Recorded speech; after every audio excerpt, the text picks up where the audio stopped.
Under the shade of the Bodhi tree, disciples gathered with hearts heavy from their striving and fears. Ananda, the youngest among them, spoke first, his voice trembling with exhaustion and doubt about his path. Master, we strive tirelessly, yet fatigue overcomes us, he said. Does this show that we are inherently weak? The Buddha gazed at him, his expression tranquil, his eyes filled with compassion and ancient wisdom. Ananda, the Buddha began, strength does not arise from unyielding effort alone. It requires balance and nourishment. Like tending a flame, the disciples leaned closer, waiting for the words that would soothe their doubts and enlighten their hearts. Imagine a lamp burning in the darkness, the Buddha continued, his tone gentle yet profound. The lamp shines brightly, giving its light freely, but without fuel, the flame will flicker and fade away. Ananda nodded slowly, understanding beginning to form within his weary mind as he pondered the flame's nature. Does our effort weaken us?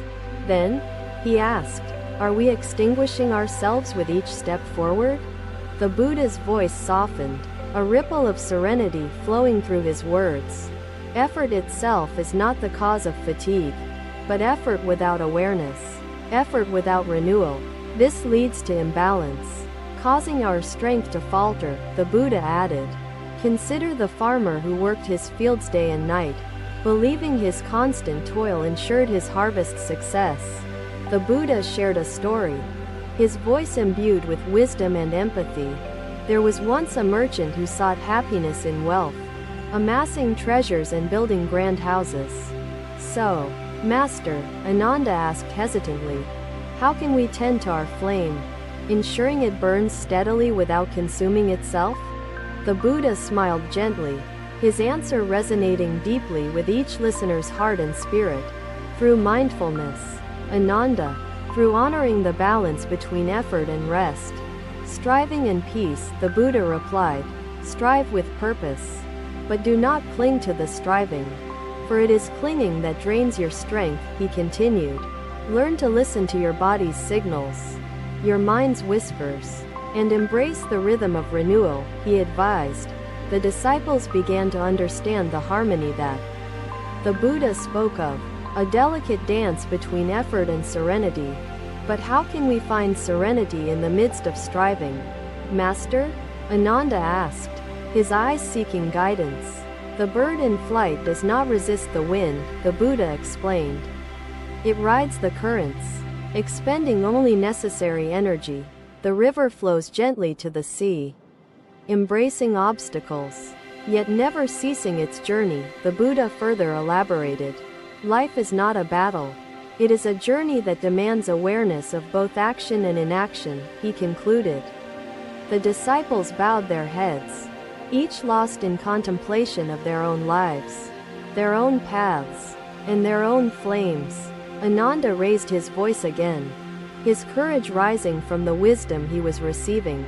But, Master, do we not also fear weakness? The Buddha turned his gaze to the horizon, as if looking beyond the finite into realms unseen. True weakness arises not from exhaustion, Ananda, but from refusal to adapt, to reflect, and to renew ourselves, the Buddha said. Burnout is not weakness. It is the soul calling for restoration, a signal urging compassion for the self, he clarified. As the tree sheds its leaves in autumn, so must we shed our burdens when they weigh us down, he added. The disciples felt these words resonate within them, like the ringing of a sacred bell that awakens slumbering minds. Master, can all find this strength? Can all nurture the flame without allowing it to consume them entirely?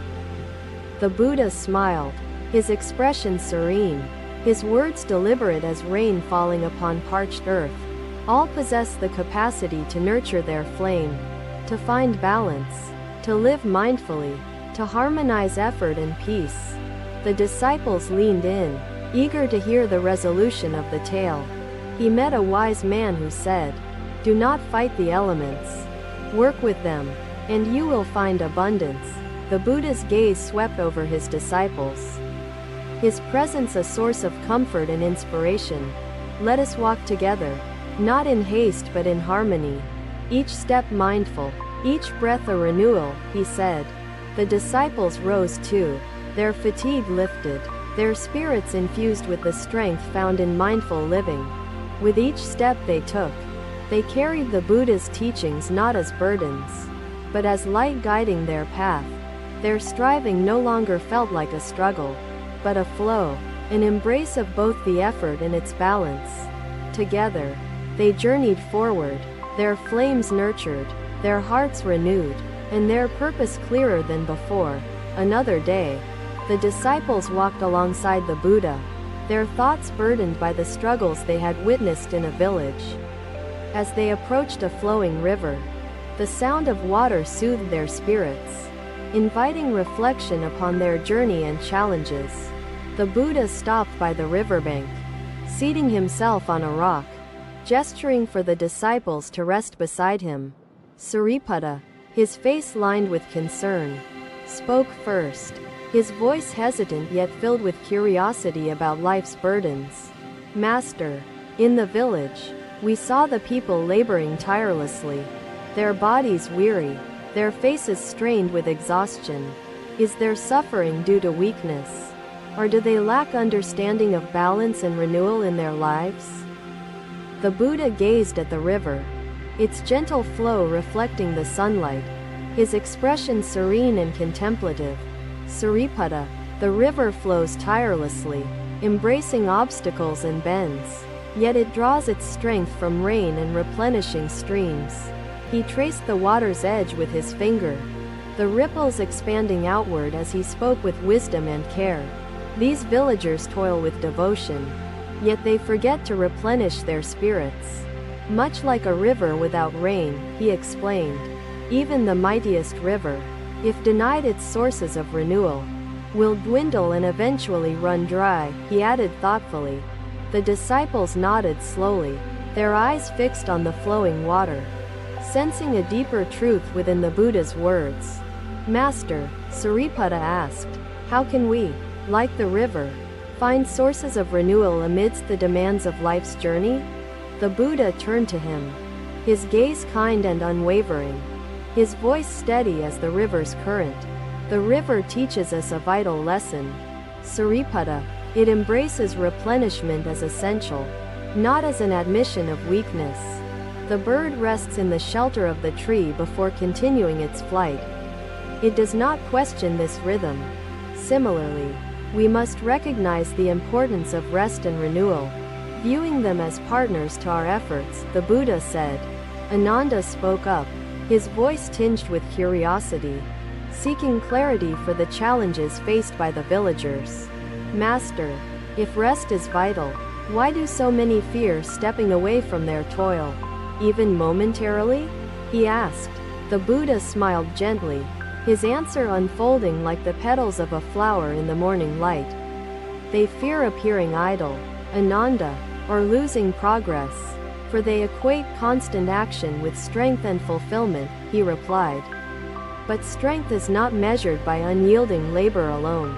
It is also found in knowing when to pause and reflect. The disciples absorbed his words, their minds drawn to the harmony the Buddha described, a balance rarely embraced by many.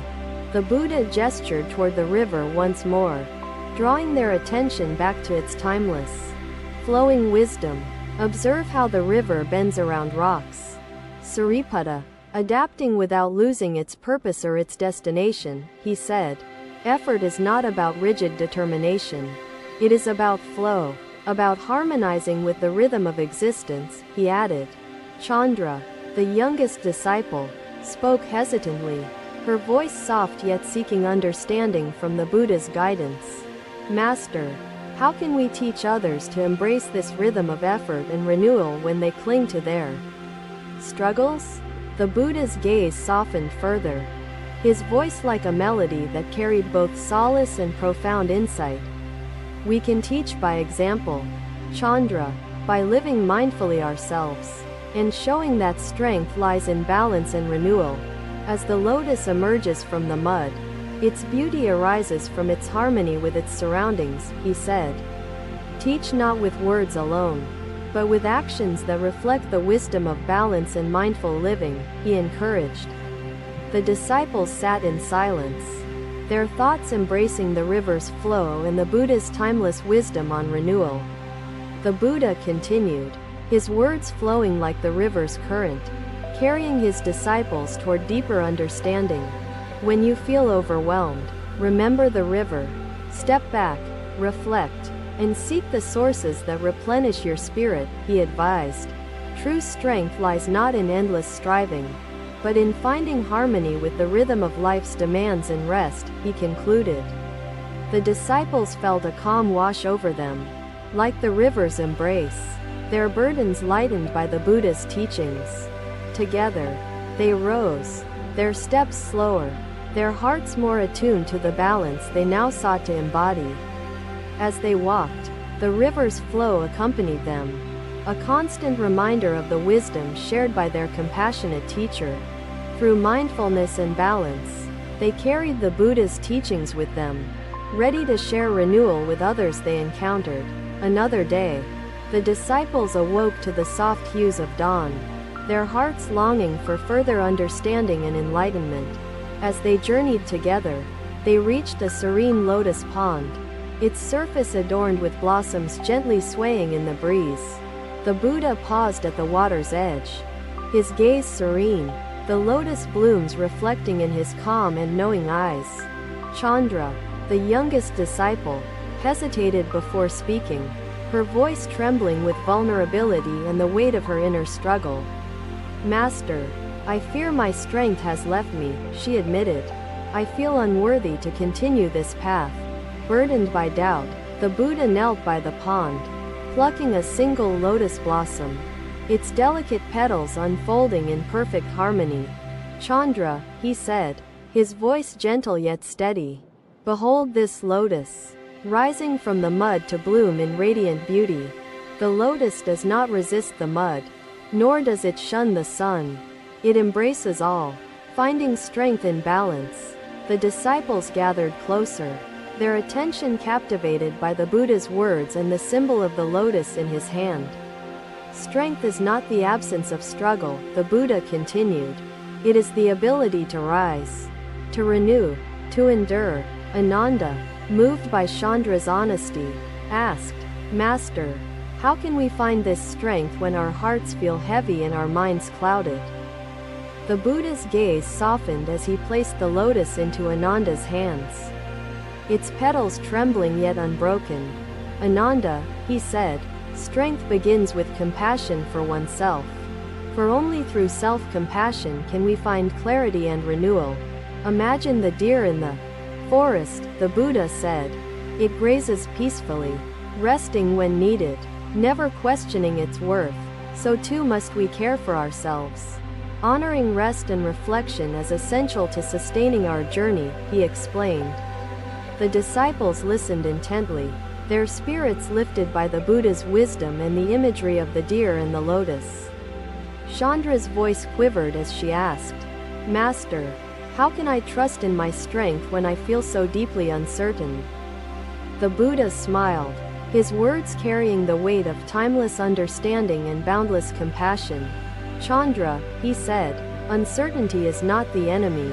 It is a teacher, inviting you to explore and grow with each step. The tree does not fear losing its leaves in autumn, for it knows renewal will come with spring, he added. Trust in the rhythm of life, for even in darkness, the seed finds its way to the light, he continued. The disciples felt a renewed sense of purpose, their fears and doubts softened by the Buddha's gentle yet profound teachings. Master, Sariputta asked, is it weakness to pause, to seek renewal when the world demands unceasing effort and perseverance? The Buddha's expression remained serene, his words flowing like the still waters of the lotus pond.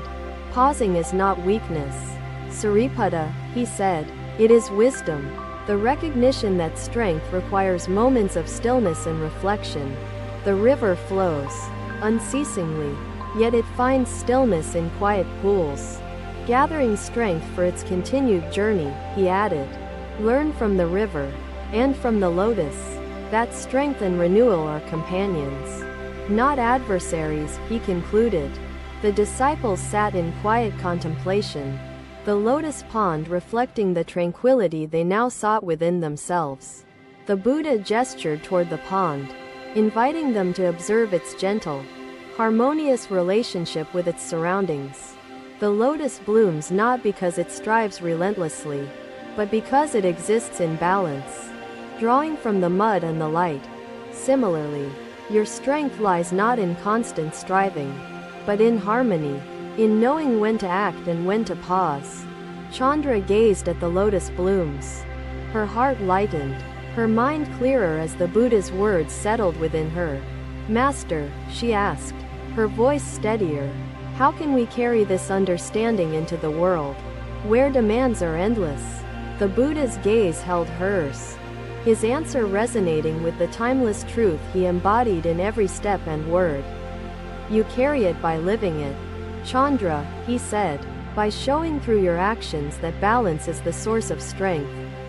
Be like the lotus, resilient yet harmonious, drawing strength from challenges while remaining rooted in mindfulness and compassion. Your example will inspire others, planting seeds of renewal and balance in the hearts of those who see your journey.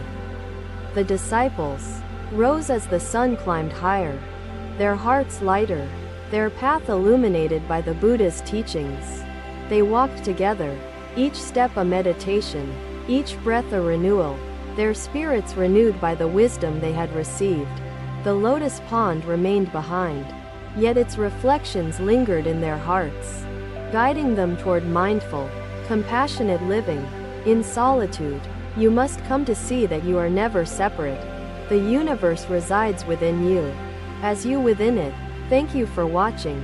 Buddha's teachings are always with you. Subscribe to our channel and we will see you in the next video.